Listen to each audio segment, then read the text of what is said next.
শ্রীমদ্ ভাগবত গীতা গীতা চতুর্দশ অধ্যায় গুণত্রয় বিভাগ যোগ শ্লোক সংখ্যা 18তম 19তম ও 20তম। গুণ, কর্ম এবং জীবাত্মা এই তিনটি দেহের সৃষ্টির কারণ। জন্ম, মৃত্যু, জরা ও দুঃখ থেকে মুক্ত হয়ে জীবাত্মা মৃত্যুকে অতিক্রম করে। ঊর্ধ্বং গচ্ছন্তি সত্ত্বস্তা মধ্যে তিষ্ঠন্তি রাজসা জঘন্য গুণবৃত্তিস্থা অধো গচ্ছন্তি তামসা।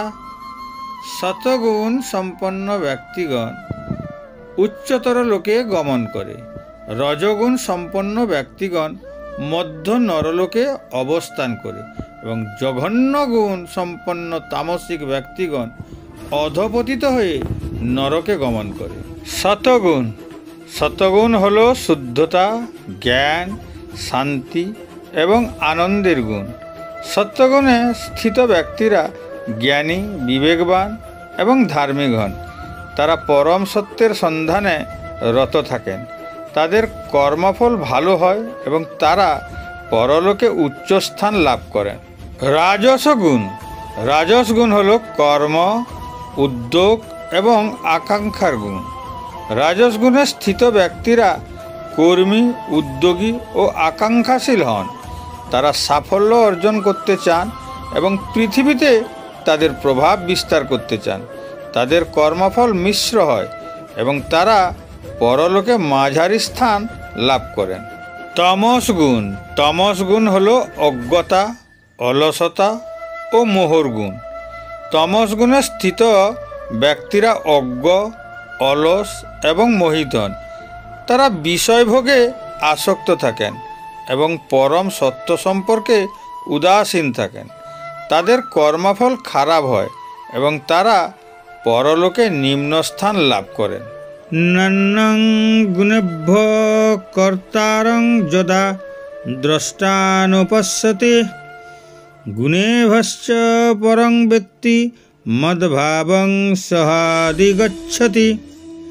জীব যখন দর্শন করে যে প্রকৃতির গুণসমূহ ব্যতীত কর্মে অন্য কোনো কর্তা নেই এবং জানতে পারেন যে পরমেশ্বর ভগবান এই সমস্ত গুণের অতীত, তখন তিনি আমার পরা প্রকৃতি লাভ করেন।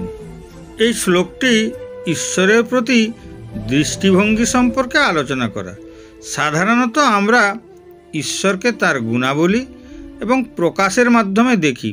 যেমন আমরা তাঁকে সৃষ্টিকর্তা, পালনকর্তা, রক্ষাকর্তা, জ্ঞানদাতা, আনন্দদাতা ইত্যাদি গুণাবলী দিয়ে চিন্তা করি। কিন্তু এই গুণাবলীগুলি ঈশ্বরের প্রকৃত স্বরূপ নয়। ঈশ্বর এই গুণাবলীগুলির অতীত এবং অনেক ঊর্ধ্বে।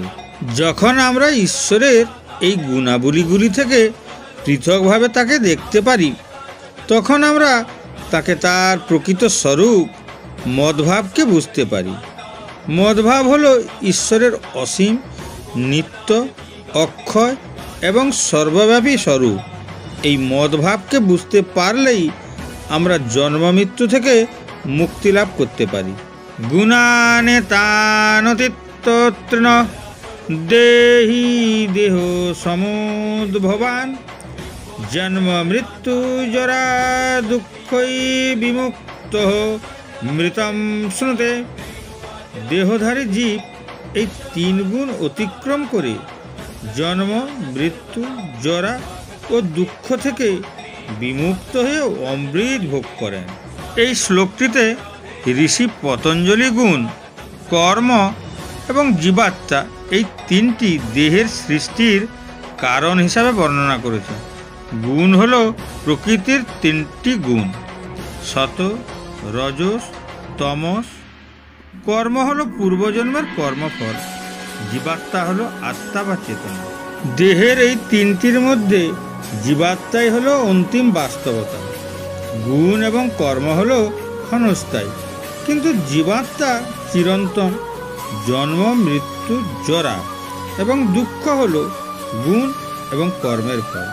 জীবাত্মা যখন গুণ এবং কর্ম থেকে মুক্ত হয়, তখন সে মৃত্যুকে অতিক্রম করে।